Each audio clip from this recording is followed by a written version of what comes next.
நல்ல தகப்பனே, எங்கள் சர்வ வல்லமை உள்ள ஆண்டவரே, இந்த அருமையான நேரத்திற்காக உமக்கு ஸ்தோத்திரம். கிருபை உள்ள கரத்தில் எங்களை தாழ்த்துகிறோம். மகிமையின் தேவன் இம்மட்டும் எங்களை நடத்தி கொண்டு வந்திருக்கிறீர். இனிமேலும் நடத்த வல்லமை உள்ளவராய் இருக்கிறீர். உடைய வலது கரம் எங்களை அணைத்து கொண்டிருக்கிற தயவுக்காக உமக்கு நன்றி ஆண்டவரே. ஆண்டவரே, இந்த வேளையிலும் நீர் எங்களோடு கூட பேசுவீராக, இடைபடுவீராக, உடைய வார்த்தைகளை அனுப்புவீராக. உடைய மகிமையுள்ள கரத்தில் எங்களை தாழ்த்துகிறோம். எங்கள் ஆண்டவர் இயேசுவின் நாமத்தில் பிதாவே. அல்லேலூயா. உன்னத பாட்டின் புஸ்தகம் 8ஆம் அதிகாரம் 6வது வசனம் சொல்லுகிறது, நேச வைராக்கியம் பாதாளத்தை போல் கொடிதாயிருக்கிறது, அதன் தழல் அக்கினி தழலும் அதன் ஜுவாலை கடும் ஜுவாலையுமாய் இருக்கிறது. பொதுவாக இன்றைக்கி உலகம் முழுவதும் பார்க்கும் பொழுது பல இடங்களிலே இப்பொழுது இல்லாத ஒரு மிக முக்கியமான விஷயம் என்ன அப்படின்னு கேட்டிங்கன்னா, குறைஞ்சிக்கிட்டே வர்றது என்னன்னு கேட்டிங்கன்னா, அன்பு தணிந்து போகிற காலமாக இருக்கிறது. நம்ம மத்திய எழுதின சுவிசேஷம் 24ஆம் அதிகாரத்தில் 12வது வசனம் சொல்லுகிறது, அக்கிரம மிகுதியாவதினால் அன்பு தணிந்து போகும் என்று சொல்லி. இந்த அக்கிரம மிகுதி உலகம் முழுவதும் ஆகிக்கொண்டிருக்கிறது. அக்கிரமம் அப்படின்னா நம்ம நிறைய நேரத்தில் நினைக்கிறோம்னா பாவத்தை நினைக்கிறோம். பாவம் மட்டும் இல்லை, எது கிரமமோ அதுக்கு ஆப்போசிட்டாக இருக்கிறது எல்லாமே என்னது? அக்கிரமம். அதாவது தேவன் ஒன்றை உண்டாக்கி இருக்கிறது கிரமம், அதுக்கு ஆப்போசிட்டாக மனுஷன் உண்டாக்குவது அக்கிரமம். அது கிளைமேட்லேயாக இருக்கட்டும், சாப்பாட்லேயாக இருக்கட்டும், அல்லது டெக்னாலஜியாக இருக்கட்டும், எது வேணாலும் இருக்கட்டும், தேவன் அது இப்போ பூமியை நிரப்பி கொண்டே இருக்கிறது. இது அக்கிரம். ஒரு உதாரணத்துக்கு நான் உங்களுக்கு சொல்கிறேன். இப்போ நிறையா நடக்கிறதுனால உங்களுக்கு சொல்கிறேன். மனுஷனுக்கு பதிலாக மிஷின் எல்லா இடத்துக்கும் வருதுன்னு வச்சுக்கோங்க. அப்போது மனுஷன் இருக்கிற இடத்துக்கும் மிஷின் இருக்கிற இடத்துக்கும் ஒன்று மேஜர் டிஃப்ரென்ஸ் எது அப்படின்னு கேட்டிங்கன்னா அன்பு தான் இருக்கிறதுலே. ஏன்னா மனுஷனை மாதிரி மிஷின் என்ன செஞ்சிடும்? வேலை செஞ்சிடும். ஆனால் மனுஷனை போல் யோசித்து மனிதாபிமானத்தோடு நடந்து கொள்ளாது. இப்போது நீதிபதி இருக்கிற இடத்துக்கு ரோபோட்டை கொண்டு வராங்கன்னு வச்சுக்கோங்க. உதாரணத்துக்கு நீதிபதி சட்டத்தெல்லாம் ஆராய்ந்து பார்ப்பார். அதே நேரத்தில் அவருக்கு எது உண்மைன்னு அவருக்கு தெரியும். மனிதாபிமானம்னு ஒன்று இருக்குது இல்லையா? அந்த அன்பு யாருக்கு இருக்காது? மிஷினுக்கு இருக்காது. அந்த மாதிரி தான் இப்போ மிஷின் நல்லது அப்படின்னு நம்ம நினைக்கிறோம், அது பாவம் நம்ம நினைக்கிறது இல்லை.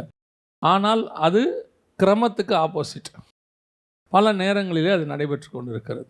அப்போது இன்றைக்கி உலகம் முழுக்க எல்லா இடங்களிலும் குடும்பத்தில் ஆரம்பித்து நாடுகள் வரைக்கும் குறைஞ்சி போயிருக்கிற ஒரு விஷயம் என்னன்னு கேட்டிங்கன்னா அன்பு. அதுவும் இப்போ அடுத்த இன்னும் கொஞ்ச நாட்களில், சில வருஷங்களில் நீங்கள் பார்க்க போகிறீங்க, அன்பு என்பது கொஞ்சம் கூட இல்லாத ஒரு இடத்துக்கு வரப்போகுது. ஏன்னா ஒரு வார் ஸ்டார்ட் ஆகிடுச்சுன்னா போதும். இப்போவே அப்படி தான் இருக்குது. மனித உயிர்களை அவங்க என்ன நினைக்கிறதில்ல, ஒரு பொருட்டாக நினைக்கிறதில்ல. இப்போ சமீபத்தில் ஒரு ஹிஸ்ட்ரி ஒன்று படிக்க வேண்டி வந்துச்சு. அதில் பார்த்திங்கன்னு சொன்னால் ஒரு அந்த ஏரியாக்குள்ளே இருக்கிற ஒரு மனுஷனை கண்டுபிடிக்க முடியல, ஆனால் அவன் அந்த ஏரியாக்குள்ளே தான் இருக்கிறான்னு தெரியுது. அதனால் அவங்க என்ன செஞ்சாங்களா, இது நடந்து பல நூற்றாண்டாகுது. அதனால் என்ன பண்ணாங்களாம், அந்த ஏரியா மொத்தத்தையுமே எரிச்சிட்டாங்களாம். அங்கே இருந்த ஜனங்க எல்லாரையுமே, கிட்டத்தட்ட 1500-2000 பேர் இருந்த அந்த ஊரையே எரிச்சிட்டாங்க. அப்போது அவங்களை பொறுத்த வரைக்கும் ஒரு மனுஷனுடைய உயிரும் எல்லாருடைய உயிரும் எப்படி தான் இருக்குது? இதெல்லாம் சாதாரணமாக மாறிக்கிட்டே இருக்குது. இப்போ கொஞ்சம் கொஞ்சமாக தனி மனிதர்கள் குடும்பத்துக்குள்ளே ஆரம்பித்து அப்படியே வளர்ந்து உலகளாவிய அன்பு தணிந்து போகிற காலகட்டம் ஆயிடுச்சு. எதுக்குமே அன்பு தான் பேஸ். வேதம் சொல்லுது, 1 யோவான் 4ஆம் அதிகாரம் 16 வாசிங்க, தேவன் அன்பாகவே இருக்கிறார். தேவன் எவ்வளவுதான் நியாய தீர்ப்பு, நியாயப்பிரமாணம் எல்லாம் அவர்கிட்ட இருக்குது, அத்தனையுமே அவர்கிட்ட இருக்குது. ஆனால் தேவன் எப்படிப்பட்டவராக இருக்கிறார்? அன்பாகவே இருக்கிறார். எனக்கு ரொம்ப ஆச்சரியமாக ஒரு விஷயம், இது வரைக்கும் எனக்கு அது வேறு மாதிரி புரிஞ்சிருந்துச்சு. இந்த வசனத்தை தியானிக்கும் போது எனக்கு அது வேறு மாதிரி புரிஞ்சிச்சு. தேவனுக்குள்ள நியாயப்பிரமாணம் இருக்குது, நியாய தீர்ப்பு இருக்குது, தேவன்கிட்ட கோபம் இருக்குது. ஆண்டவர் எரிச்சல் உள்ள தேவன் இருக்குது பைபிளில். குமாரன் கோபம் கொள்ளாமலும் அவர்கிட்ட கோபம் இருக்குதுன்னு பார்க்குறோம். எல்லாமே இருக்குது தேவன். ஏன்னா தேவன் இதெல்லாம் நிறைஞ்சவர் தான். ஆனால் அவர் எப்படிப்பட்டவராக இருக்கிறாரு? அன்பாகவே இருக்கிறார். ஒரு வசனம் வாசிங்க, எனக்கு அந்த வசனத்துக்கான விளக்கம் இப்போ தான் புரிஞ்சிச்சு. வெளிப்படுத்தின விசேஷம் 1ஆம் அதிகாரம் 14வது வசனத்தை வாசிங்க பார்ப்போம். அவருடைய கண்கள் அக்கினி ஜுவாலையை போல் இருந்தது. அக்கினி ஜுவாலையை போல் இருந்ததுன்னா என்ன?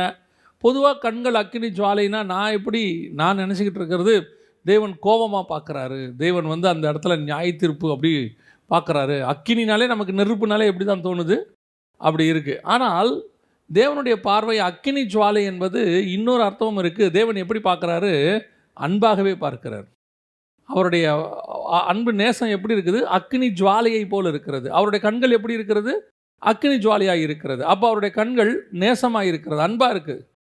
வெளிப்படுத்தின விசேஷம் என்பதை நாம் பொதுவாகவே ஒரு நியாய தீர்ப்பின் புஸ்தகமாக பார்க்கிறோம், உண்மை. ஆனால் அதே தேவன் தான் அடுத்த வசனம் சொல்லுது, அவருடைய வாயிலிருந்து இருபுறம் கருக்குள்ள பட்டயம் புறப்பட்டது. இது நியாய தீர்ப்புக்கு.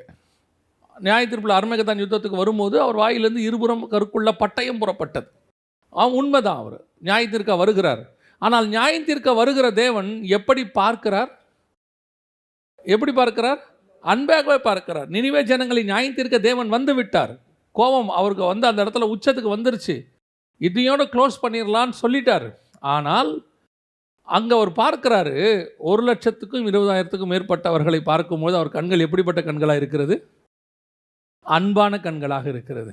கேட்குறாரு யோனா கிட்ட, இத்தனை பேர் வலது கைக்கும் இடது கைக்கும் வித்தியாசம் இருக்கிறாங்களேப்பா, நான் எப்படி? அவனுக்கு இவரை பற்றி நல்லா தெரிஞ்சிருக்கு. அதுக்கு தான் அவன் சொல்கிறான், இதுக்கு தான் நான் போக மாட்டேன்னு சொன்னேன். நீங்கள் என்னை போக சொல்லுவீங்க, நான் போவேன். ஆனால் நீங்கள் அங்கே என்ன பண்ணிடுவீங்க? மனம் மாறிடுவீங்க. ஏன்னா நீங்கள் யாருன்னு எனக்கு தெரியும். நீங்கள் உங்களுக்கு கோபத்தில் சொல்கிறீங்க, ஆனால் ஒரு முறை சொல்லியும் மனம் மாறாமல் இருப்பாருக்கு. ஆனால் நினிவே ஜனங்கள் அதற்கு பின்னால் செய்த பாவத்துக்கு அழிவு வந்துருச்சு. அழிவு தள்ளி போடப்பட்டது. காரணம், அந்த ஜனங்கள் போய் ரெட்டு உடுத்தி சாம்பலில் உட்காந்து மன்னிப்பு கேட்கும் போது கர்த்தரால் என்ன செய்ய முடியல? அந்த இடத்துல அவரால் அந்த பார்வையை மாற்ற முடியல. அங்கே கோப பார்வை பார்க்க முடியல. அதுதான் தேவனுடையதான சுபாவம். அதான் வசனம் சொல்லுது, நியாய தீர்ப்பு வரும்போது இரக்கம் என்ன செய்யுமா? மேன்மை பாராட்டும் என்று வசனம் சொல்லுது. யாக்கோபு புஸ்தகம் சொல்லுது, நியாய தீர்ப்பு வரும்போது இரக்கம் மேன்மை பாராட்டும். அப்போ நம்ம தேவனுடைய சுபாவம் உடையவர்களாக இருக்கிறோம். நாம் தேவ சாயலாகவும் தேவ ரூபத்தின்படியும் படைக்கப்பட்டோம். அப்படிதானே வசனம் சொல்லுது. ஆதாம் எப்படி படைக்கப்பட்டார்? தேவ சாயலாகவும் தேவ ரூபத்தின் படைக்கப்பட்டார். அப்போ தேவனுடைய சாயல் ரூபம் எல்லாமே எதன் அடிப்படையில் இருக்கிறது? அன்பின் அடிப்படையில் இருக்கிறது. தேவ சாயல்னா அப்படி தான். தேவன் அன்பாகவே இருக்கிறார்னா அப்போ ஆதாமும் எப்படி தான் இருக்கணும்? அன்பாகவே இருக்கணும். தேவன் எவ்வளோ கோபம் உடையவராக இருந்தாலும், நியாயத்தீர்ப்பு உடையவராக இருந்தாலும், பல நேரங்களில் இப்போ அதுதான் மிஸ் ஆகிறது. ஒரு 50 வருஷத்துக்கு முன்னாடி, 100 வருஷத்துக்கு முன்னாடி இருந்ததான பெற்றோருக்கும் இப்பொழுது இருக்கிற பெற்றோருக்கும் என்ன வித்தியாசம்னு கேட்டிங்கன்னா, அன்னைக்கு உள்ளவங்க இன்றைக்கி உள்ளவங்கள விட கண்டிப்பாக இருந்தாங்க. ஆனால் அதை விட அவங்க அன்பாக இருந்தாங்க. இப்போ உள்ளவங்க முன்னாடி மாதிரி இருக்கிறவங்க மேலே கண்டிப்பாக கிடையாது, கண்டிப்பாக இருக்க முடியல. பல நாடுகளில் வந்து சட்டம் கண்டிப்பாக இருக்க சொல்ல மாட்டேங்குது. நம்ம ஊர்லேயே கண்டிப்பாக ரொம்ப இருக்க முடியல. பசங்க நம்மளே வந்து சொல்கிறோம், பசங்க முந்தி மாதிரி இல்லை, எதிர்த்து பேசுகிறாங்க, என்ன பண்ணுறது தெரியல. பழையபடி கண்டிப்பாக அப்போல்லாம் வீடுகளில் வந்து அடிக்கிறதுக்குனே ஒரு 4-5 ஆயுதங்கள் வச்சுருப்பாங்க இல்லையா? ஆனால் அவர்கள் இருந்த கண்டிப்பை விட அவர்கள் இருந்த அன்பு ஜாஸ்தி.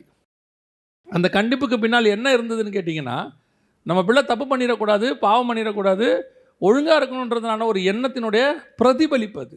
ஆனால் இன்றைக்கி இருக்கிற பெற்றோர்கிட்ட மனநிலை என்ன தெரியுமா? பிள்ளைகளை கண்டிக்கிறதை விட கண்டிப்பு குறைஞ்சிருச்சு, அதை விட அன்பு குறைஞ்சிருச்சு. எல்லா பெற்றோரையும் சொல்லலை, பெரும்பான்மையான பெற்றோர் பிள்ளைகளை வந்து அவங்க அன்பாக நடத்துறதுங்கிறது வேற. பிள்ளைகளை வந்து கடமையாக சட்டமாக தான் நடத்திக்கிட்டு இருக்காங்க. சட்டம் என்ன சொல்லுதோ அதன்படி பிள்ளையை நடத்துவாங்க. டாக்டர் என்ன சொல்கிறாரோ அதன்படி நடத்துவாங்க. ஒரு இடத்துல கேள்விப்பட்டேன், 15 வயசுக்கு மேலே பிள்ளைங்கள் வீட்டில் இருந்தால் அப்பா அம்மா வந்து டார்ச்சர் பண்ணி வெளியே அனுப்பிடுறாங்களாம். ஏன்னா அந்த ஊர்லலாம் 15 வயசுக்கு மேலே பிள்ளைங்கள் வெளியே போய் தனி வாழ்க்கையை அமைச்சிக்குது. சில அப்பா அம்மா கேட்குறாங்களா, இன்னும் நீ ஏன் போகாமல் இருக்க? அப்போ கடைசி காலத்தினுடைய அன்பு எப்படி ஆயிடுச்சு? தனிஞ்சு போச்சு. ஆனால் சபையினுடைய ஒரு கிறிஸ்தவன் விசுவாசியினுடைய அடையாளமே என்னன்னு கேட்டிங்கன்னா அன்பு தான். கிறிஸ்தவத்தினுடைய அடையாளமே அன்பு தான். அன்பு இல்லாதபடிக்கு நீங்கள் எவ்வளவு வசனம் பேசினாலும் பிரயோஜனம் இல்லை, எவ்வளவு நீங்கள் தீர்க்க தரிசனம் உரைத்தாலும் பிரயோஜனம் இல்லை, எவ்வளோ சக்ஸஸ்ஃபுல்லாக மினிஸ்ட்ரி பண்ணாலும் பிரயோஜனம் இல்லை. இவ்வளோ மினிஸ்ட்ரி, இவ்வளோ ஊழியம், இவ்வளோ தூரம் எல்லாமே இருக்குது. இதனுடைய பேஸ் என்ன? அன்பு. ஆத்துமாக்கள் மேலே அன்பு. அதான் பவுல் சொல்கிறார், கிறிஸ்துவின் அன்பு என்னை நெருக்கி ஏவுகிறது. அதான் அவர் சொல்லக்கூடிய வார்த்தை, கிறிஸ்துவின் அன்பு என்னை நெருக்கி ஏவுகிறது. அப்போ இன்றைக்கி நமக்கு அந்த அன்பு இருக்குதா? நம்ம பார்க்குறதுக்கு சபை அன்பில் இருக்குதா? ஆனால் சபை வசனத்தில் வளர்ந்துருக்குது, அதில் எந்த மாற்று கருத்துமே இல்லை. சபை வரத்தில் வளர்ந்துருக்குது, சபை நல்ல வசனத்தில் வளர்ந்துருக்குது, பயங்கரமாக வசனம் பேசுவாங்க. ஒரு ஸ்தாபனம்லாம் இருக்குது, அவங்களெல்லாம் பார்த்திங்கன்னா அப்படியே அவங்கள மாதிரி டீப்பாக வசனத்தை ஆராய்ஞ்சு எடுத்து அப்படி கொடுக்கவே முடியாது. ஆனால் அன்புன்னு எடுத்துக்கிட்டிங்கன்னா அவங்கக்கிட்ட மருந்துக்கு கூட என்ன கிடையாது, அன்பு கிடையாது. அதாவது இயேசு ஒரு வசனம் சொன்னார், அந்த வசனத்தை எதுக்கு சொன்னாருன்னு யோசிக்கணும்ல. அந்த வசனத்தை எதுக்கு சொன்னார்? ஒருத்தன் கேட்குறான், பெற்றோர் மரிச்சிட்டாங்க. இப்போ இயேசு சொல்கிறாரு, மரித்தோர் அடக்கம் பண்ணட்டும், நீ என்னை பின்பற்றி வா. இது அவனுக்கு அந்த இடத்துல இயேசு சொன்னது.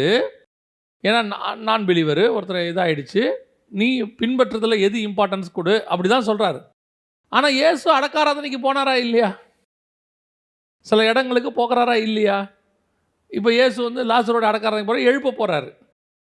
பல இடங்களில் ஸ்தாபனங்களில் விசுவாசிகளுக்கு கட்டளை என்னென்னா, அப்பா அம்மா செத்தா கூட போகக்கூடாது, போய் பார்க்கக்கூடாது.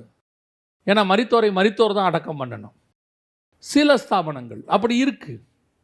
இன்றைக்கி கடைசி காலத்தில் அன்பு தணிந்து போகிற காலம். பிள்ளைகளை நீங்கள் கர்த்தருக்குள்ளே நடத்துகிறதா இருக்கட்டும், விசுவாசிகளை ஊழியத்துக்குள்ளே நடத்துகிறதா இருக்கட்டும், அல்லது சக விசுவாசி இன்னொரு விசுவாசி நடத்துகிறதா இருக்கட்டும், எல்லாத்தினுடைய அடிப்படை பேஸ் என்னன்னு கேட்டிங்கன்னா அன்பாக இருக்கணும்.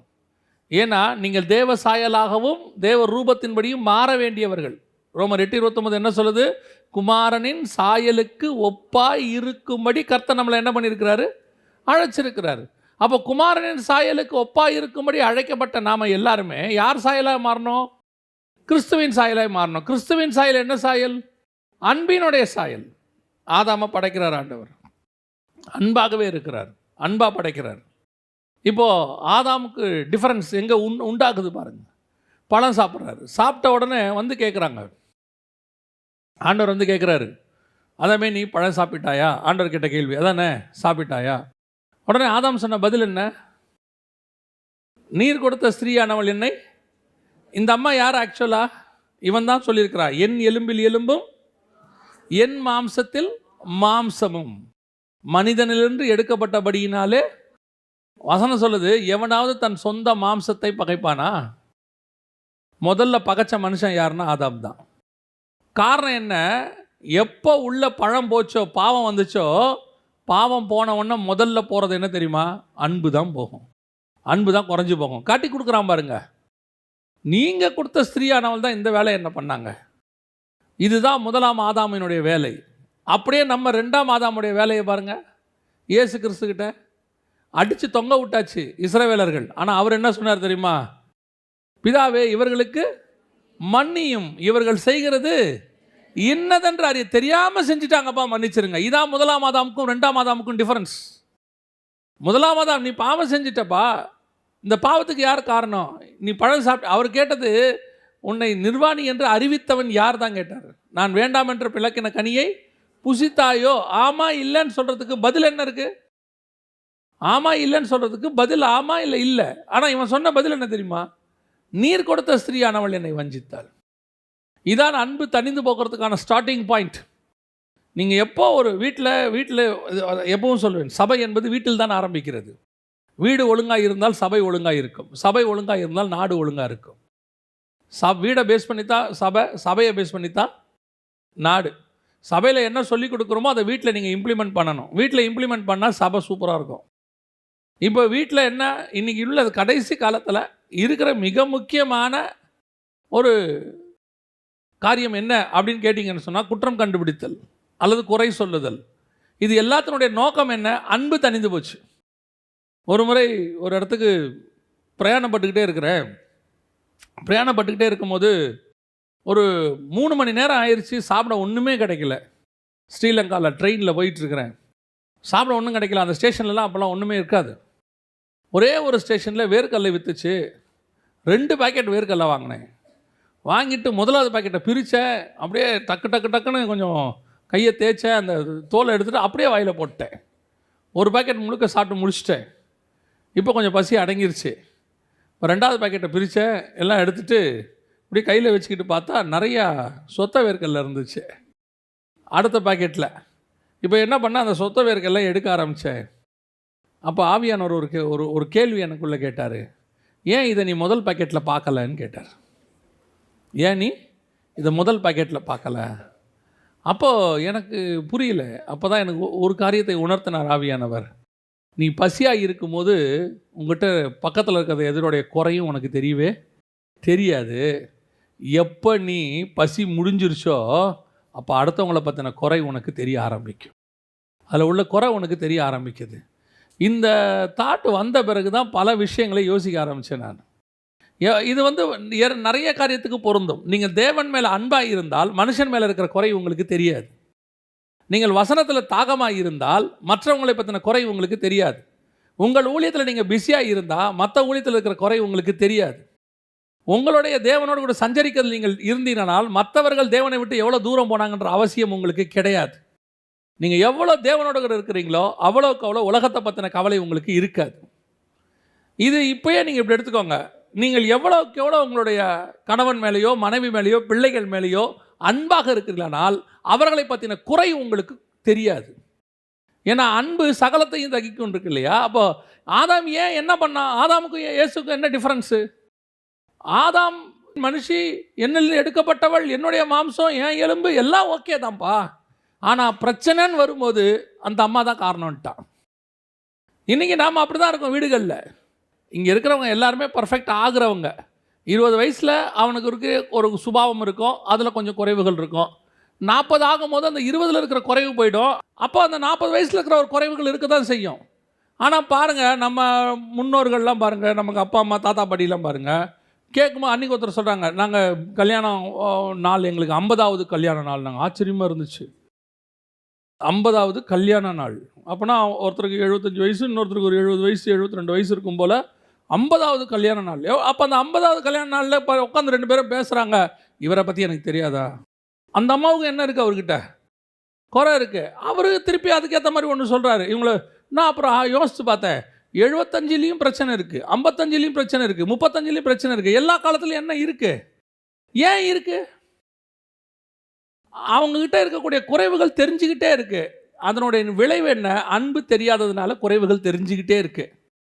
நீங்கள் அன்பை பார்த்துட்டே இருங்க, குறைவுகள் எல்லாருக்கிட்டையும் இருக்குது. குறைவு இல்லாத ஒரே ஒருத்தர்னா ஆண்டவராக இயேசு கிறிஸ்து ஒருவர் மட்டும்தான் இருக்கார். ஆனால் அவர் தன்னுடைய மனவாட்டியை குறைவாக பார்க்கவே இல்லையே. அவர் தன்னுடைய மனவாட்டி என்ன செய்யலை? குறைவாக பார்க்கல. ஆதாம் தன்னுடைய மனவாட்டியை குறைவாய் பார்க்கிறான். அன்பு தணிஞ்சு போச்சு. அன்பு போனதுடைய விளைவு காட்டி கொடுத்துட்டான். இன்றைக்கி அதுதான் குடும்பங்களில் நடக்குது. நீ உன்னுடைய மனைவியோ கணவனையோ நீங்கள் நேசிப்பீர்களானால், அவங்ககிட்ட இருக்கக்கூடிய நிறைவுகள் தெரியுமானால், உங்களுக்கு அவங்ககிட்ட இருக்கிற குறைவுகள் என்ன செய்யாது?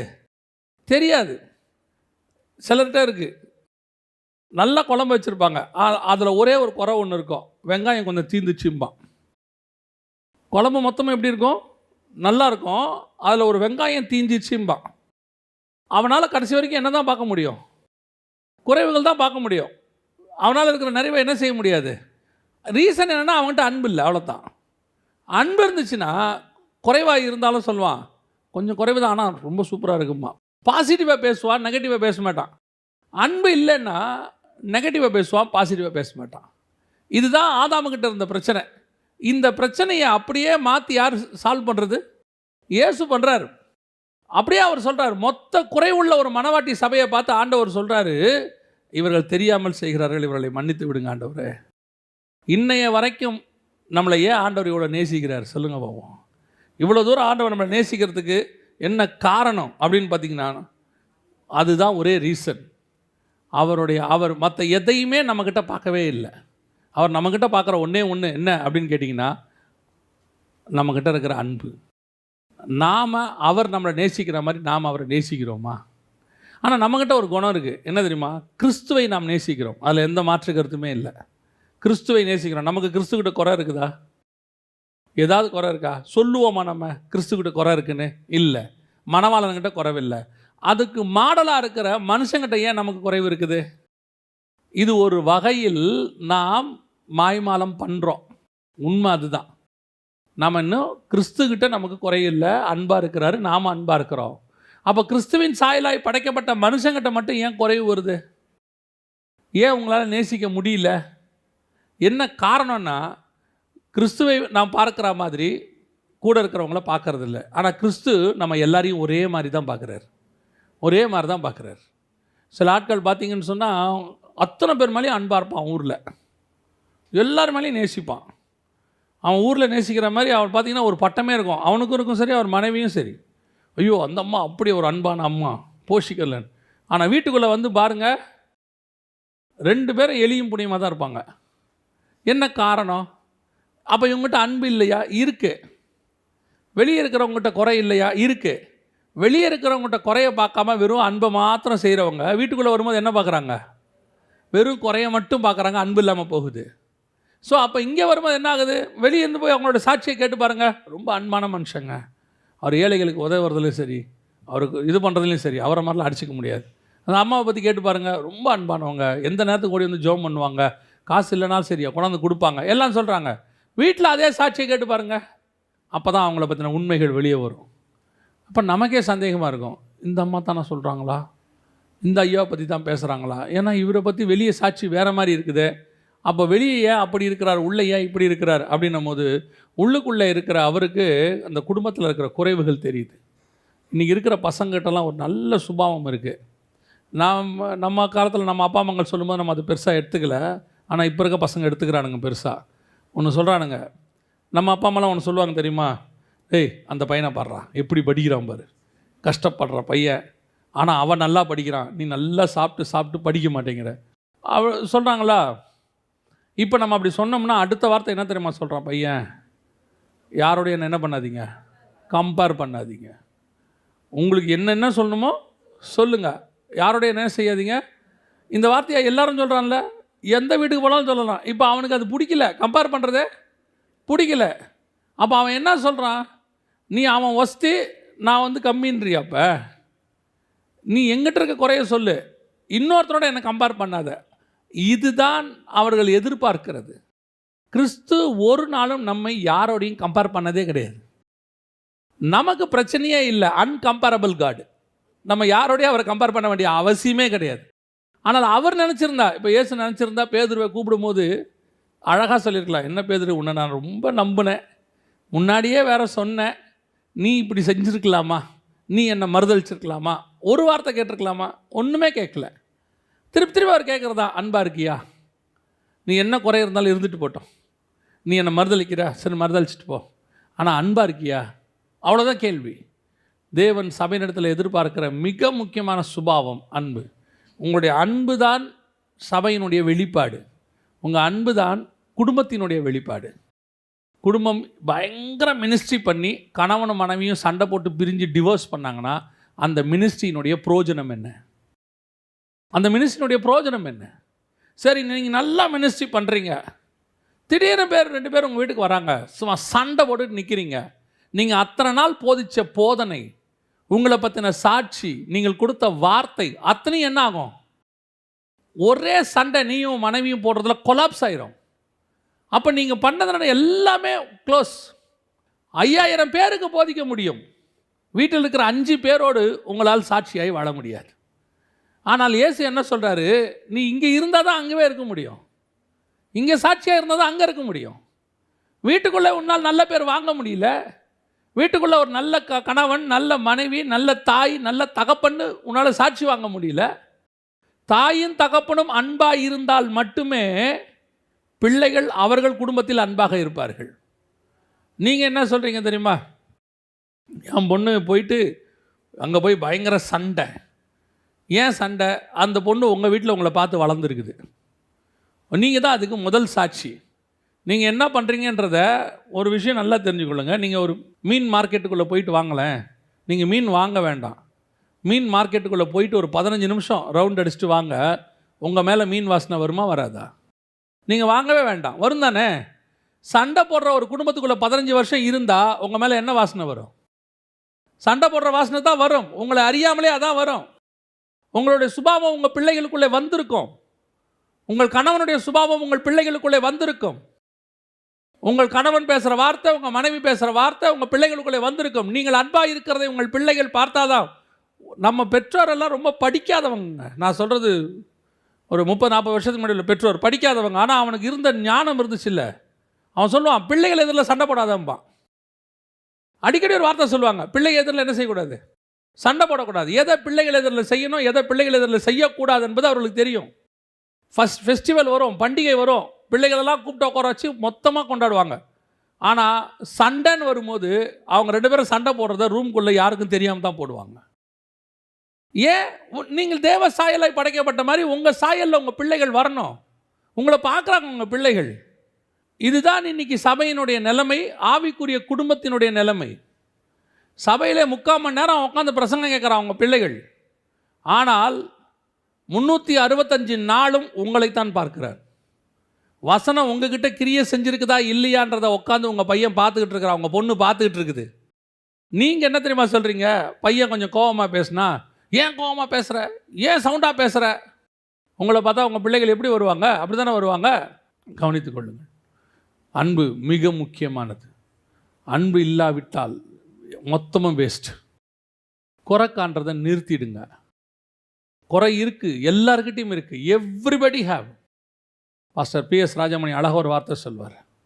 அவர் குடும்பங்களுக்கு ரொம்ப அழகாக செய்தி எடுக்கிற மனுஷன். அவர் அழகாக சொல்வார், அக்செப்ட் ஆஸ் இட் இஸ். கர்த்தர் உங்களுக்கு எப்படி கொடுத்தாரோ அப்படியே ஏற்றுக்கொள்ளுங்கள், அதுதான் உங்களுக்கு நல்லது. உங்களுக்கு உங்களை மாதிரி மாறணும்னு ஆசை இருக்குதா? ஜெபம் பண்ணுங்க, நீங்கள் மாற்றாதீங்க. ஏன் தெரியுமா? நீங்கள் மாற்ற ஆரம்பித்தா அவர் உங்களை மாற்றணும்னு நினைப்பார். நீங்கள் ஒருவேளை அவர் ரட்சிக்கப்படாதவராக இருப்பார், மனைவி ரட்சிக்கப்படாத மனைவியாக இருக்கும். அது ஆண்டவருக்குள்ளே வரணும்னு நினைக்கும். நீங்கள் சொன்னீங்க, கேட்கல, ஜெபம் பண்ணுங்க, அவ்வளோதான். நீங்கள் சண்டை போடுறதுனால ஒருத்தர் என்ன செய்ய மாட்டாங்க. நிறைய பேர் ரட்சிக்கப்படாத கணவன், ரட்சிக்கப்படாத மனைவி இருக்கிறாங்க வீட்டில். நிறைய பேர் என்ன நினைக்கிறாங்க தெரியுமா? பிசாஸ், எனக்கு விரோதமாய் போராடுகிற பிசாஸ். அவன் ரட்சிக்கப்படவே மாட்டான். பார்த்துறீங்களா? அந்த மனைவி ரட்சிக்கவே படாது. நீங்கள் பிசாசுன்னு சொல்லி பாருங்கள், அது தலை விரிச்சாடும். நான் எவ்வளோ கட்டினாலும் அது கட்டவே மாட்டேங்குது, ஏன் தலை விரிஞ்சே இருக்குது அப்படின்னா, உங்களுக்கு கொடுத்த மனைவியை நீங்கள் பிசாசுன்னு நினைக்கிற வரைக்கும் அது அப்படி தான் இருக்கும். உங்களுக்கு கொடுத்த கணவன் அது பிசாசுன்னு நினைக்கிற வரைக்கும் அப்படி தான் இருக்கும். நீங்கள் அதை ரட்சிப்புக்கு ஜெபம் பண்ணுங்கள், நேசிங்க. இது எப்படியாவது ரட்சிக்கப்பட்டோம் ஆண்டவரே. அப்போ நம்மளுடைய வேலை என்ன? மிக முக்கியமானது கிறிஸ்துவினுடைய அன்பு. அதை வச்சு நீங்கள் ஜெபம் பண்ணுங்கள், அதை முன்னிலைப்படுத்தி ஜெபம் பண்ணுங்கள். அப்போ தான் மிக முக்கியமாக உங்களுக்குள் இருந்து கிறிஸ்துவின் சாயல் வெளிப்படும், கிறிஸ்துவின் சுபாவம் வெளிப்படும். இது எதுக்கு? நீங்கள் இந்த அக்கினி ஜுவாலை, கிறிஸ்துவின் அன்பு உங்களை ஏவனாதான். பவுல் ஒரு வார்த்தை சொல்கிறார் பாருங்கள், வாசிங்க. 2 கொரிந்தியர் 5:14 வாசிங்க பார்ப்போம். கிறிஸ்துவினுடைய அன்பு எங்களை நெருக்கி ஏவுகிறது. நல்லா கவனிச்சுக்கொள்ளுங்க. கிறிஸ்துவின் அன்பு எங்களை நெருக்கி ஏவுகிறது. இன்னொரு இடத்துல சொல்கிறாரு, பசியோ பஞ்சமோ பட்டயமோ நிர்வாணமோ நாசமோசமோ கிறிஸ்துவின் அன்பை விட்டு என்னை பிரிப்பவன் யார்? எவ்வளோ உபத்திரமோ, எவ்வளோ பாடு, எவ்வளோ கஷ்டம் எல்லாம் இருக்குது. ஆனால் இதெல்லாம் எனக்கு பெருசாக படலை. எது என்னை இதெல்லாம் தாண்டி நிற்க வைக்குது தெரியுமா? அந்த கிறிஸ்துவின் மேலுள்ள அன்பு. இவ்வளவு போராட்டத்துக்கு மத்தியிலையும் வேணாயா, எதுக்கே இவ்வளோ கஷ்டப்பட்டு மினிஸ்ட்ரி பண்ணணும், ஏன் இவ்வளோ கஷ்டப்பட்டு குடும்பத்தை நடத்தணும்? இவ்வளோ சில பேர் நினைக்கிறாங்க, இவ்வளோ சம்பாரித்து போட்டு வீட்டில் நிம்மதி இல்லை, இவ்வளோ தூரம் வீட்டில் வேலை செஞ்சு குடும்பத்தை காப்பாற்றி பிள்ளைகளை படிக்க வச்சு, ஆனால் வீட்டில் சண்டை. நீ என்னத்தை செஞ்சுட்டேன்னு கணவர் கேட்குறாரு. அவ்வளோ தூரம் கஷ்டப்பட்டு கணவன் கொண்டு வந்து எல்லாத்தையும் போட்டோன்னா மனைவி கேட்குறாங்க, என்ன பெருசாக கிழிச்சிட்டிங்க, எல்லாரும் செய்கிறதால நீங்களும் செய்கிறீங்க. இப்போ என்ன தோணுது கணவனுக்கு? பேசாமல் இந்த வீட்டில் இருக்கிறதுக்கு பேசாமல் போயிடலாம், எதுக்கியா இருக்கணும் இவ்வளோ கஷ்டத்துக்கு நடுவில்? மனைவி என்ன நினைக்கிறாங்க? இவ்வளோ கஷ்டத்துக்கு நடுவில் இந்த வீட்டில் இருந்து வேலை பார்த்து இவ்வளோ பாடுபட்டு என்ன பிரயோஜனம்? பிள்ளைகளும் புரிஞ்சுக்கல, கணவனும் புரிஞ்சுக்கல, பேசாமல் செத்து தொலைச்சா என்ன? ஆனால் பவுல் சொல்கிறார், இவ்வளோ பாடுகள் எனக்கு, பசி பஞ்சம் பட்டயம் நிர்வாணம் நாசமோசம், 1 குறைய 39 அடி என்னை கொண்டு போய் கடல் மேலே போட்டு விட்டானுங்க, சிறைச்சாலையில் தொங்க விட்டானுங்க, நிர்வாணப்படுத்தி விட்டானுங்க. இவ்வளோ எதுக்கு? இவ்வளோ தோட வச்சுட்டு இயேசு மேலே இருக்கிற அன்பை வச்சு பார்த்தா இதெல்லாம் எனக்கு ஒன்றுமே இல்லை. அந்த அன்பு எனக்கு பெருசாக தெரியுது. அதைத்தான் கிறிஸ்து நம்மிடத்தில் இன்று எதிர்பார்க்கிறார். உனக்கு கொடுக்கப்படுகிற குடும்பத்தில் இருக்கிற பிரச்சனையாக இருக்கட்டும், வேலையில் வர பிரச்சனையாக இருக்கட்டும், அல்லது ஊழியத்தில் வரக்கிற பிரச்சனையாக இருக்கட்டும், உங்களை எதிர்க்கிறவர்களாக இருக்கட்டும், ஒருவேளை உங்களை புரிந்து கொள்ளாமல் நீங்கள் செய்கிற நன்மைக்கு எதிராக தீமை செய்கிறதாக இருக்கட்டும், எல்லாத்தையும் ஒரு தட்டில் வச்சிருங்க, இன்னொரு பக்கத்தை வச்சு பாருங்க கிறிஸ்துவின் அன்பை. அந்த ஒரு அன்பு இது எல்லாற்றை விட மேலானதாகத்தான் இருக்கும். அந்த அன்பின் நிமித்தம் நான் இந்த குடும்பத்தில் வாழ்கிறேன். அந்த அன்பின் நிமித்தம் நான் இன்னும் நடைபெறுகிறேன். அந்த அன்பின் நிமித்தம் நான் இன்னும் இந்த குடும்பத்தை நடத்துவேன். ஏன்? இவங்க எல்லாம் செய்யறதை விட கிறிஸ்து எனக்கு நிறைய செஞ்சிருக்கிறார். கிறிஸ்து எனக்கு நிறைய அன்பு காட்டியிருக்கிறார். அந்த சாயல் எனக்குள்ளே இருக்கு. கிறிஸ்து எப்படி பாவியை நேசிக்கிறாரோ அதே போல் நான் உன்னை நேசிக்கிறேன். கிறிஸ்து எப்படி இல்லாதவர்களுக்காக ஜெபம் பண்ணாரோ நான் ஜெபிக்கிறேன். கிறிஸ்துவை புரிஞ்சிக்காம ஜனங்க அவ்வளோ செஞ்சாங்க, அவர்களை மன்னிச்சார். நானும் இந்த குடும்பம் என்னை புரிஞ்சிக்காம இவ்வளவு செய்து நான் மன்னிக்கிறேன். இந்த அன்பு தான் என்னை நடத்தும். அந்த கிறிஸ்துவினுடைய அன்பு வந்துருச்சுன்னு வச்சுக்கோங்களேன், பல நேரங்களில் உங்களுடைய சாயலே மாறும். உங்கள் சாயலே மாறும். பல நேரத்தில் ஒரு கணவர் அந்த குடும்பத்தை ரொம்ப ரட்சிக்கப்பட்ட கணவர், மனைவி ரட்சிக்கப்படாதவங்க. அப்போ அவர் சபைக்கு போவார், வருவார். ஆனால் அந்த பிள்ளைங்கிட்ட இந்த அம்மா அந்த கணவரை பற்றின ஏதாவது சொல்லிக்கிட்டே இருப்பாங்க. உங்கள் அப்பா இப்படி பண்ணுறாரு, உங்கள் அப்பா அப்படி பண்ணுறாரு, இப்படி பண்ணுறாரு. கடைசியில் பிள்ளைகளும் அப்பாவை வெறுத்து விட்டாங்க. அப்பாவை ஃபுல்லாக வெறுத்துட்டாங்க. அம்மா கூட சேர்ந்துட்டு, ஆனால் பிள்ளைகளுக்கு தெரியாது. சின்ன வயசுலேருந்து 1 வயசு 2 வயசுலேருந்து அப்படியே படுக்க வச்சுக்கிட்டு பக்கத்தில் அப்பாவை பற்றி இல்லாத குறைகள்லாம் சொல்ல, ஒரு இடத்துல எல்லாம் வெறுத்து போச்சு. எல்லாம் வெறுத்து முடித்தோடனே பிள்ளைகள்லாம் ஒரு டீனேஜ் ஆகி அப்பாவை கேவலமாக பேசினோடனே ஒரு நாள் அந்த தகப்பன் சரி வீட்டை விட்டு போயிடலாம் அப்படின்னு முடிவெடுத்தார். முடிவெடுத்த பிறகு ஆண்டவர் அவர்கிட்ட பேசினார். சரி நீ போயிடுற, நீ போயிட்ட, இப்போ இந்த குடும்பத்துக்கு யார் காவல்? இப்போ நீ ரட்சிக்கப்பட்ட நீ ஒருத்தன் இருக்கிறதுனால தான் இந்த குடும்பம் இன்னும் பாதுகாக்கப்பட்டு கொண்டே இருக்கிறது. நீ தான் அரணும் கோட்டையுமாய் இருக்கிறாய். என் ஸ்தானத்தில் நான் உன்னை தான் இங்கே வச்சுருக்கிறேன். இப்போ நீயும் போயிட்டினா இந்த குடும்பம் வேலி இல்லாத தோட்டம் மாதிரி மாறிடும்.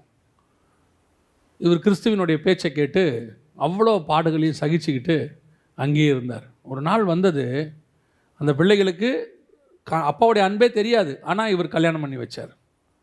கல்யாணத்தில் கூட இவருக்கு சரியான மரியாதை கிடையாது, பண்ணி வச்சார். எல்லாம் பண்ணி வச்சாங்க. ஒரு நாள் இந்த பிள்ளைகளுக்கு எல்லா உண்மைகளும் தெரிய வந்தது. தெரிய வருகிற காலம் தகப்பனுக்கு ஒரு 55 வயசு 60 வயசு ஆகிற காலம் தெரிய வந்தது. அந்த பிள்ளைகள் அந்த தகப்பனை பிடிச்சிட்டு அழுதுட்டு சொன்னாங்க, எங்கள் வாழ்க்கையில் நாங்கள் கடவுளை பார்த்ததில்லை, நேரில் இப்போ பார்க்குறதுக்கு ஆண்டவர் எங்களுக்கு வாய்ப்பு கொடுத்துருக்கிறாருன்னு சொன்னாங்க. அதுதான் உண்மை. கிறிஸ்துவின் சாயலை அந்த தகப்பன் வெளிப்படுத்தினான். ஆனால் அந்த குடும்பத்தில் அவனுக்கு ஒரு சந்தோஷம் கிடையாது, ஒரே ஒரு சந்தோஷம் கூட கிடையாது. பிள்ளைகள் சந்தோஷம் கிடையாது. பிள்ளைகள் கிட்ட வர மாட்டாங்க, பேச மாட்டாங்க, அப்பா கூப்பிட்டா மதிக்க மாட்டாங்க, அம்மா சொன்னால் மட்டும்தான் கேட்பாங்க. எல்லாம் நடந்தது. ஒருவேளை இதே மாதிரி பல குடும்பங்களில் நடந்திருக்கலாம்.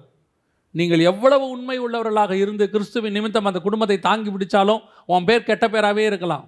உன்னை திட்டிக் கொண்டே இருக்கலாம், உன்னை கொடுத்து அவர்கள் கேவலப்படுத்தி கொண்டே இருக்கலாம். ஆனால் ஒரு நாள் வரும், உன் சாட்சியை கர்த்தர் கொண்டு மேன்மைப்படுத்துவார், உன்னை உயர்த்தி உட்கார வைப்பார். அது எத்தனை வயசானாலும் பிரச்சனையே இல்லை, எத்தனை நாளானாலும் பிரச்சனை கிடையாது, அது என்ன நடந்தாலும் பிரச்சனை இல்லை. உனக்குள்ள இருக்கிற கிறிஸ்துவின் அன்பு மட்டும் அந்த தணல் எரிஞ்சுக்கிட்டே இருக்கணும். ஒரு நாள் இந்த வெளிச்சண்டனையில் அந்த ஜனங்கள் ஓடி வருவார்கள். போய் எத்தனை நாள் நிற்கும்? எத்தனை பேர் உன்னை பற்றி போய் சொல்லிகிட்டே இருக்க முடியும்? நீங்கள் உங்களுடைய சுபாவத்திலிருந்து மட்டும் மாறிடாதீங்க. அந்த சுபாவம் கிறிஸ்துவின் சுபாவம். அவ்வளோதான். எனக்கு என்ன சந்தோஷம் இதில்? நான் ஏன் இவ்வளோ கஷ்டப்படணும் இந்த குடும்பத்துக்கு? நான் எதுக்காக இவ்வளோ பாடு சகிக்கணும்? இவ்வளோ பட்டு என்ன பிரயோஜனம்? நான் போனால் இந்த குடும்பம் நடுத்தரில் நிற்கும், அப்போ தான் இவங்க என்னை பற்றி புரிஞ்சுப்பாங்க. இல்லை, நீ போய் அவங்க நடுத்தரில் நின்று உன்னை புரிஞ்சிக்கக்கூடாது, நீ கூடவே நின்று உன் அன்பை அவங்க புரிஞ்சுக்கணும். பவுல் ஊழியத்தை விட்டு போயிட்டானா, பவுல் மாதிரி ஒருத்தர் இருந்தாங்க, அவன் கஷ்டப்பட்டான் போயிட்டாங்கிறத விட அவன் நின்னான் பாருங்க கிறிஸ்துவுக்காக, அதுதான் இன்னை வரைக்கும் நமக்கு சாட்சியாக நிற்கிறது. அதுதான் ரொம்ப முக்கியம். கடைசியாக நாம் ஏற்கனவே சொன்னது தான் சொல்கிறேன், ஒருவரையும் நியாயம் தீர்க்காதிருங்கள். நீங்கள் நியாயம் தீர்க்கும்போது, உங்கள் வாயால் நியாயம் தீர்க்கும் போது, நம்ம பார்த்தோம் இல்லையா வெளிப்படுத்தல் 1ஆம் அதிகாரத்தில், அவர் வாயிலிருந்து இருபுறம் கருக்குள்ள பட்டயம் புறப்பட்டது. ஆனால் கண்கள் எப்படி இருந்தது? அக்கினி ஜுவாலையாக இருந்தது. ஒருத்தரை நியாயம் தீர்க்கிறதுக்கு முன்னாடி நீங்கள் பார்க்கறது அன்பாக தான் பார்க்கணும். ஒருத்தரை கண்டிக்கிறதுக்கு முன்னாடி, உங்கள் வாயால் வார்த்தையால் கண்டிக்கிறதுக்கு முன்னாடி உங்கள் பார்வை அன்பான பார்வையாக இருக்கணும். அதனால தான் வசனம் தெளிவாக சொல்லுது, சாந்த குணத்தோடு கூட கண்டியுங்கள். நீங்கள் அவனை கண்டிக்கிறது முக்கியம், கண்டிக்க வேணான்னு சொல்ல. அந்த கண்டிப்புக்கு காரணம் என்னவாக இருக்கணும் தெரியுமா? அவங்க மேல் வச்ச அன்பாக இருக்கணும். ஒரு முறை ஆடு மேய்ச்சிக்கிட்டு இருக்கோம். நான் சொல்கிறது வந்து ஒரு 30 வருஷத்துக்கு முன்னாடி. ஆடு மேய்ச்சிக்கிட்டு இருக்கோம். இந்த ஆடு மேய்க்கிற ஒருத்தர் இருக்கிறார். நான் அவர் கூட போய் ஆடு மேய்ச்சிக்கிட்டு இருக்கிறேன். மேய்ச்சிட்டு இருக்கும்போது ஒரு ஆடு துள்ளி துள்ளி ஓடுது. அது மட்டும் தனியாக ஓடுது. நான் உடனே என்ன பண்ணேன், ஒரு சின்ன குச்சி எடுத்து பட்டீர்னு ஒரு அடி அடித்தேன் அந்த ஆட்டை. அடித்த உடனே அந்த செகண்டு அந்த மேய்க்கிறவர் சொன்னார், ஏ என்ன பண்ணி அதை போட்டு அடிக்காதப்பா அப்படின்னாரு. என்னண்ணே ஓடிக்கிட்டே இருக்கு அப்படின்னா, அது அப்படி தான்ப்பா ஓடும், அப்படி அடிக்கக்கூடாதுப்பா, பாவனை வாயில்லா ஜீவன் இல்லை, அவரே ரசிக்கப்படாதவர். அவர் சொல்கிறார், அது வாயில்லா ஜீவன் இல்லை, அது அடிக்கக்கூடாதுப்பா. ஒரு மெய்ப்பனுக்கும் மற்றவனுக்கும் உள்ள வித்தியாசம் இதுதான். ஒரு மெய்ப்பனுக்கும் மற்றவனுக்கும் உள்ளது. கண்டிக்கணும், அவரும் அடிக்கிறாரு. ஆனால் அவர் அடிக்கிற அடி தழும்பு ஏற்படுத்துகிற அடி அல்ல, திருந்துகிற அடி. இப்போ நம்ம அடிக்கிற அடி அதுக்கப்புறம் அது செத்தே போகும், க்ளோஸ், ஃபினிஷ். இதுதான் இன்றைக்கி நம்ம கண்டிக்கிற கண்டிப்பு. வாயிலே நியாய தீர்ப்பு இருக்கிறது நமக்கு. இருபுறம் கருக்குள்ள பட்டயம் எவனையும் வெட்டுது, சுருக்குன்னு குத்துது. பேசுறதே குத்துறா மாதிரி தான் பேசுறது. அத்தோட அவன் உயிர் போயிடணும் அப்படி பேசுறது. இதை ஒரு பெருமையாக கூட நினச்சிக்கிறது சிலர். என் ஃப்ரெண்டு அடிக்கடி சொல்லுவான், சிலர்லாம் வாயில் குண்டூசி போட்டுக்கிட்டு துப்புறான்டாம்பா. அவன் வாயில் என்ன பண்ணியிருக்கானா, குண்டூசி போட்டுட்டு துப்புறானா. அந்த அளவுக்கு வாயிலிருந்து புறப்படுகிறதெல்லாம் இருபுறம் கருக்குள்ளது, குத்தும் போட்டு. ஆனால் கண்ணு மட்டும் கோபமாக தான் இருக்கும். ஆனால் நமக்கு அப்படி இருக்கக்கூடாது. நம்ம கண்டிக்கிறதா இருக்கட்டும், திட்டுறதா இருக்கட்டும், நம்ம செய்கிற ஒவ்வொன்றாக இருக்கட்டும், அதுக்கு பின்னால் பார்வை மாத்திரம் அக்கினி ஜுவாலையான பார்வையாக இருக்கணும். எனக்கு அந்த வசனத்துக்கான அர்த்தமே எனக்கு இன்றைக்கி தான் புரிஞ்சிச்சு. அதை தியானிக்கும் போது தான், அவ்வளோ நியாயம் இருக்கிற தேவன், ஆனால் கண்களோ அக்கினி ஜுவாலை. ஐயோ அழிக்க போகிறனே, இதில் திருந்திர மாட்டானா? அவர் சொல்கிறார், இப்பொழுதே நான் அக்கினியை போட வந்தேன், பற்றி எரிய வேண்டும் என்று விரும்புகிறேன். ஆனாலும் கொஞ்சம் இருக்கட்டும், பார்ப்போமே, இன்னும் ஒரு டைம் கிடைக்கட்டுமே, இன்னும் கொஞ்சம் டைம் கொடுத்து பார்ப்போமே. அதுதான் கிறிஸ்துவினுடைய பார்வை. மறுபடி பார்க்குறாரு, ஒலிவ மலையிலிருந்து எருசலேமை பார்த்தோன்னே அப்படி ஒரு அழுகுறாரு. ஆனால் எருசலேமுக்குள்ளே வந்தால் சாட்டையை கழட்டி சவுட்டி எடுக்கிறாரு, அது வேற, நொறுக்கி எடுக்கிறாரு. காசுக்காரனையும் புறா விற்கிறவனையும் நொறுக்கிடுறாரு. ஆனால் தூரத்துலேருந்து பார்க்கும்போது அவர் பார்வை எப்படி இருக்குது தெரியுமா? அக்கினி ஜுவாலையாக இருக்குது. ஐயோ எருசலேமே, இந்த நாளிலாவது உனக்கு அடுத்தவைகளை தெரிந்து கொண்டால் நலமாக இருக்குமே. கோழி தன் குஞ்சுகளை சேர்த்துக்கொள்வது போல உன்னை சேர்த்துக்கொள்ள மனதாக இருந்தேனே. இயேசு கண்ணீர் விட்டார். அக்கினி ஜுவாலையான கண்ணிலேருந்து என்ன வருது? கண்ணீர் வருது. இதான் அக்கினி ஜுவாலையான கண்ணீர். அக்கினி ஜுவாலைனா கோபமான பார்வை இல்லை, அக்கினி ஜுவாலைனா அன்பான பார்வை, நேசத்தின் உச்சம். அக்கினி ஜுவாலைனா நேசத்தினுடைய உச்சம். அதான் வசனம் சொல்லுது, நியாய தீர்ப்பிலே இரக்கம் மேன்மை பாராட்டும். நாம் அடுத்தவர்களை எப்போ நியாயம் தீர்த்தாலும் சரி, என்ன ஒரு காரியம் சொன்னாலும் சரி, அவங்கள பற்றி நம்ம எப்படி பேசினாலும் சரி, ஆனால் ஒன்று மட்டும், நம்ம எதுக்கு கண்டிக்கிறோன்றதை நம்ம புரிஞ்சுக்கணும். அதான் நான் எப்பவும் சொல்வேன், பாஸ்வேர்டை பேசிகிட்டு இருக்கும் போதெல்லாம் அடிக்கடி ஒரு வார்த்தை சொல்வேன். இந்த புல்பீட்டில் நிற்கும் போது நம்மை டெம்ப்ட் பண்ணுறதுக்கு, டெம்ப்ட்னா இப்போது அவர் பிரசங்கம் பண்ண வராரு, நான் சொல்கிறது ஒரு உதாரணத்துக்குன்னு வச்சுக்கோங்களேன். பிரசங்கம் பண்ண வராரு. இந்த பிரசங்கம் பண்ண வரும்போது இங்கே யார் உட்காந்துருப்பா தெரியுமா? போன வாரத்தில் அவரை திட்டினவங்க வந்து உட்காந்துருப்பாங்க, அவருக்கு தெரியாதுன்னு நினச்சிக்கிட்டு வந்து உட்காந்துருப்பாங்க. அவரை பற்றி எங்கேயாவது குறை பேசினவங்க வந்து உட்காந்துருப்பாங்க, ஆனால் அவருக்கு தெரியாதுன்னு நினச்சிட்டு உட்காந்துருப்பாங்க. ஆனால் அவர் வந்து நிற்கும் போது அவங்க தான் ஃபஸ்ட் ரோவில் ஆவியானவர் அன்றைக்கி உட்கார வச்சுருப்பார். மறைவாலாம் உட்கார வைக்க மாட்டார். எங்கே உட்கார வைப்பார்? முன்னாடி உட்கார வைப்பார். ஏன் தெரியுமா? இப்போ தான் இருக்குது சோதனை. என்ன சோதனை? இப்போ தான் நம்ம என்ன செய்ய போகிறோம்? பார்க்க போகிறோம், அவரை பார்க்க போகிறோம். பார்த்தோன்னே இங்கே சிலர் ஊழியக்காரனுக்கு விரோதமாய் பேசுகிறீர்கள், கர்த்தர் உங்களை நொறுக்க போகிறார் அப்படின்னு ஆண்டவர் பார்ப்பார். உன் கண்ணில் அக்கினி ஜுவாலை இல்லை, வாயில் இருபுறம் கருக்குள்ள பட்டயம் இருக்குது. இப்போது மாம்சத்தில் தான் இருக்கிறோம், ஆனால் எங்களுக்கு என்ன சோதனை தெரியுமா? எவன் பேசினானோ, எவன் திட்டினானோ, எவன் பண்ணானோ அவன் முன்னாடியே உட்காந்துருப்பான். ஆனால் அவனை குறித்து கோபமாய் அல்ல, திருந்த வேண்டும் என்கிற நோக்கத்தில் பேசுகிறோம் பாருங்க. தேவன் முகத்தை அல்ல, இருதயத்தை பார்க்கிறார். அவர் பார்ப்பார், உன் கண்ணில் அன்பு தெரியுதா, கோபம் தெரியுதா? நீ அவனை கோபத்தில் திட்டிகிட்டு இருக்கிறியா, திருந்தணும்னு திட்டுறியா? அவன் மனம் திரும்பணும்னு பேசிக்கிட்டு இருக்கியா, இல்லை உன்னுடைய பழியை தீர்த்துக்கிட்டு இருக்கியா? நான் ஒரு ஊழியனை பார்த்தேன். அந்த ஊழியக்காரர் புல்பீட்டிலிருந்து வெறும் கர்த்தருடைய வசனத்தை மாத்திரம் பேசின காலத்தில், அவருடைய கண்களில் அன்பு இருந்த காலத்தில், வாயிலே இருபுறம் கருக்குள்ள பட்டயம் இருந்துச்சு, அன்பு இருந்த காலத்தில் சபை பல்லுகி பெருகுச்சு. ஜனங்கள் அவரை நேசிச்சாங்க, அப்படி நேசிப்பாங்க. என்ன இன்னைக்கு சினிமா நடிகனுக்கு உயிர் கொடுக்குறேன்னு சொல்லுவாங்க, அன்றைக்கி அந்த ஊழியக்காரருக்கு அப்படி உயிர் கொடுக்கறதுக்கு ஆட்கள் இருந்தாங்க. ஆனால் ஒரு காலகட்டத்தில் அவருடைய கண்களில் அன்புக்கு பதிலாக கோபம் வந்துருச்சு. அவரை பற்றின பேசினது அந்த கேட்டு கேட்டு கேட்டு அவருக்கு ஒரு வெறுப்பு வந்து, இப்போவும் அதே இருபுறம் கருக்குள்ள பட்டயம் தான் வாயில. ஆனால் இப்போ பட்டயம் எப்படி வருதுன்னா, அவனை திருத்த வரல, வெட்ட வருது, அவனை குத்த வருது, நியாயம் தீர்க்க வருது. இப்போ நான் சொல்லுவேன், கொஞ்ச நாட்களில் அப்படியே அந்த கண்களில் இருந்ததான அன்பு போய் கண்கள் கோபமாக மாறின பிறகு அவரை அறியாமலேயே ஜனங்கள் அவரை விட்டு போக ஆரம்பித்தார்கள். கடைசியில் அவருக்கு ஆட்களே இல்லை, அவர் கூப்பிட்டாலும் வர்றதுக்கு ஆட்கள் இல்லை, அந்த மாதிரி ஆயிடுச்சு. நம்ம நினச்சிக்கிட்டு இருக்கிறோம், நம்ம பேசும்போது ஜனங்களுக்கு ஒரே மாதிரி தான் இருக்குது, நம்ம கோபமாக பேசினாலும் சரி, அன்பாக பேசினாலும் சரி, ஒரே மாதிரி தான் இருக்குன்னு நினைக்கிறோம். ஆனால் இல்லை, இதை அளவுகோல் வைத்து பார்க்கிற ஆவியானவர் பக்கத்தில் நின்று கொண்டே பார்த்திருப்பார். ஒருவேளை ஜனங்களுக்கு கூட புரியாமல் போகும், ஆவியானவருக்கு நன்றாக தெரியும். நீ அவர்களை கோப கண்களில் பார்க்குறியா, அன்பின் கண்களில் பார்க்குறியான்னு கர்த்தர் பார்த்துக்கிட்டே இருப்பார். நீங்கள் அந்த ஜனங்கள் திருந்தணும்னு நினச்சி பேசுகிற வரைக்கும் ஜனங்களை உங்களை விட்டு போகாமல் அரவணைக்கிறவர் ஆவியானவர். அப்படியே அழகாக பிடிச்சி வச்சுப்பார். ஆனால் எப்போ மாம்சம் வெளிப்பட தொடங்குதோ அப்பொழுது மாம்சத்துக்கும் ஆவிக்கும் போராட்டம் இல்லை, ஆவியானவர் ஒதுங்கிடுவார். ஆவியானவர் ஒதுங்கினா இந்த கட்டமைப்பு அப்படியே உடஞ்சிடும். நான் இதை ஒரு இடத்துல கண்கூடாக பார்த்தவன். அதனால தான் உங்களுக்கு சொல்கிறேன்.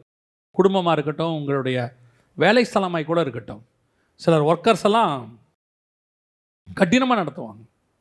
ஆனால் எப்படி கடினமாக நடத்தணும் தெரியுமா? அவர்கள் திருந்தி ஒழுங்காக வேலை செய்யணும்னு நடத்தணும். அதே நேரத்தில் ஒரு சிலர் இருக்காங்க, இவன் வேணான்னு முடிவு பண்ணால் என்ன பேசினா அவன் போவான்னு அவங்களுக்கு தெரியும். கரெக்டாக அந்த வேர்டை யூஸ் பண்ணுவாங்க, ஆனால் இன்னையோட வேலையை விட்டு நின்றுக்கிறேன்ப்பா சரின்ட்டுருவாங்க. அதே நேரத்தில் அவங்களுக்கு தெரியும் இன்னும் சொன்னால் அவன் போக மாட்டான்னு, அந்த மாதிரி பேசுவாங்க. அந்த ஓனருக்கு நல்லா தெரியும் எப்படி பேசினா அவன் நிற்பான், எப்படி பேசினா அவன் போவான்றது அவங்களுக்கு தெரியும். சில நேரத்தில் இவங்க ஏதாவது கடினமான வார்த்தை யூஸ் பண்ணிடுவாங்க, இவங்களே நினைக்க மாட்டாங்க அவன் போவான்னு, பத்துன்னு போயிடுவான். அப்புறம் இவங்க புலம்பிகிட்டு இருப்பாங்க, அவன் போக மாட்டான்னு நினச்சேன், பட்டீர்னு போயிட்டான், போட்டோம் போயிட்டு திரும்பி வருவான், அவன் வரவே மாட்டான். பல நேரங்களில் நம்முடைய வாயின் வார்த்தைகள் ரெண்டாவது, நம்முடைய கண்ணின் பார்வை ரொம்ப முக்கியம். நம்ம என்ன நோக்கத்துக்கு பேசுகிறோம், என்ன நோக்கத்துக்கு பண்ணுறோங்கிறத கர்த்தர் பார்த்துக்கிட்டே இருக்கிறார். உன் கண்கள் அக்கினி சுவாலையாய் இருக்கிற வரைக்கும், அதில் அன்பு வெளிப்படுகிற வரைக்கும் உன் வாயிலிருந்து புறப்படுகிற வார்த்தைகளை ஜனங்கள் நன்மையாய் எடுத்துக்கொள்வார்கள். ஜனங்கள் அதை திருத்துவதற்கு எடுத்துக்கொள்வார்கள்.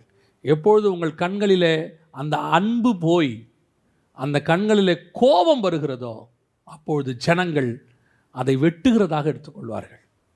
கிறிஸ்து நியாயம் தீர்க்கிறவராய் இருந்தாலும் வசனம் சொல்லுது, அவருடைய கண்கள் அக்கினி சுவாலையாய் இருந்தது. இந்த சுபாவங்கள் நமக்கு இருக்குமானால் நம்முடைய குடும்பமும் ஒரு சபையை போல இருக்கும், நாமும் கிறிஸ்துவை போல இருப்போம். அல்லேலூயா. நம்ம ஜெபம் பண்ணலாமா? நாம் ஜெபிக்க போகிறோம். எல்லாம் எழுந்திருப்போமா தேவ சமூகத்தில். நன்றி ஆவியானவரே, உம்முடைய கிருபையுள்ள கரத்தில் எங்களை தாழ்த்துகிறோம். அப்பா, தேவரீர் எங்களுக்கு முன்குறித்ததான எத்தனையோ காரியங்களை அன்பு இல்லாதது நிமித்தம் நாங்கள் இழந்து போயிருக்கிறோம். ஆண்டவரே, கோபத்தினாலே நாங்கள் இழந்து போயிருக்கிறோம், மூர்க்கத்தினாலே நாங்கள் இழந்து போயிருக்கிறோம், அவசரமாக பேசினதுனாலே நாங்கள் இழந்து போயிருக்கிறோம். நாங்கள் பேசின ஒரு வார்த்தை எத்தனையோ நாட்கள் எங்களுக்கு எதிராக வந்து நின்று இருக்கிறது ஆண்டவரே. ஆண்டவரே, எங்களுக்கு எதிராய் நிற்கிறவர்களை குறித்து அல்ல, எங்களை குறித்து நாங்கள் சுய பரிசோதனை பண்ணுகிறோம் ஆண்டவரே. எங்கள் கண்கள் எப்பொழுதும் அக்கினி ஜுவாலை உள்ள கண்களாகவே இருக்கட்டும். கிறிஸ்துவின் அன்பு அக்கினி ஜுவாலையாக எங்களுக்குள் எப்பொழுதும் இருக்கட்டும் ஆண்டவரே. நாங்கள் எதை பேசினாலும் கிறிஸ்துவின் அன்பிலே நிறைந்து பேச, ஒருத்தரை கண்டித்தாலும் கிறிஸ்துவின் அன்பிலே நிறைந்து கண்டிக்க, ஒருத்தருக்கு ஆலோசனை சொன்னாலும் கிறிஸ்துவின் அன்பிலே நிரம்பி ஆலோசனை சொல்ல எங்களுக்கு கிருபை பாராட்டுங்கப்பா ஆண்டவரே. எங்கள் மாம்சம் வெளிப்பட வேணாம் ஆண்டவரே. நாங்கள் மாம்சத்தில் யாரையும் திருத்த முடியாது ஆண்டவரே. எங்கள் மாம்சம் எதுக்கும் உதவாதது ஆண்டவரே. ஆவியானவர் நீங்க பேசினாதான்ப்பா திருத்த முடியும். ஆவியானவர் நீங்க தான் எங்களுக்குள்ளது கிரியை செய்ய முடியும் ஆண்டவரே. ஆதாமை போல நாங்கள் மற்றவர்களை குறை சொல்லுகிறவர்களா இராதபடி நேசித்து ஒருவர் பாரத்தை ஒருவர் சுமக்கத்தக்கதாக கிறிஸ்துவின் சுபாவத்தை வெளிப்படுத்துகிறவர்களாய் மாறட்டும் ஆண்டவரே. எங்க இரண்டாம் ஆதாமோ எங்கள் பாவங்களை அவர் ஏற்றுக்கொண்டார். பிதா கிட்ட எங்களை குற்றப்படுத்தவே இல்லை. இன்னைய வரைக்கும் பிதா கிட்ட எங்களுக்காக மன்றாடி கொண்டு இருக்கிறீங்க, பறிஞ்சு பேசிக்கிட்டு இருக்கிறீங்க. ஒரு பக்கம் இரவும் பகலும் குற்றப்படுத்துகிறவன் ஒருத்தவன் குற்றப்படுத்தினாலும் கூட நீரோவென்றால் எங்களுக்கென்று பரிந்து பேசிக்கொண்டே இருக்கிறீர் ஆண்டவரே. அது நீர் எங்கள் மேல் வைத்த அன்பு, நீர் எங்களை நேசித்த நேசம். அதே நேசத்தை நாங்கள் எங்களை சார்ந்தவர்களிடத்தில் காட்ட எங்களுக்கு கிருபை பாராட்டு. எங்கள் தலையாகிய கிறிஸ்து மனவாட்டி சபை கிட்ட காத்துற அதே அன்பை நாங்கள் எங்கள் குடும்பங்களிலே காட்ட எங்களுக்கு கிருபை பாராட்டுங்க. எங்கள் குடும்பங்களுக்குள்ளே போகும்போது எங்கள் கண்கள் அக்கினி ஜுவாலை கண்களாய் மாறட்டும். நாங்கள் கோப கண்களோடு கூட வீட்டுக்குள் நுழையாதபடி, மூர்க்கமாய் நுழையாதபடி ஆண்டவரே, நீர் கொடுத்தவர்களிடத்தில் நாங்கள் ஒரு நாளும் குறைகளை காணாதபடி முடிந்தவரை அவர்களிடத்தில் இருக்கிற நிறைவுகளையே காண கர்த்தர் கிருபை தருவீராக. எங்கள் சபை உமக்கு முன்பாக பூரண மனவாட்டி சபையாய் மாறட்டும் ஆண்டவரே. பூரண மனவாட்டி சபையாய் மாறட்டும். குடும்பமான வரைக்கும் ஆண்டவரே கிறிஸ்துவின் சாயலை வெளிப்படுத்துகிறவர்களாய் நாங்கள் மாற கிருபை பாராட்டும். கிறிஸ்துவின் அன்பு எங்களை நெருக்கி ஏவட்டும் ஆண்டவரே.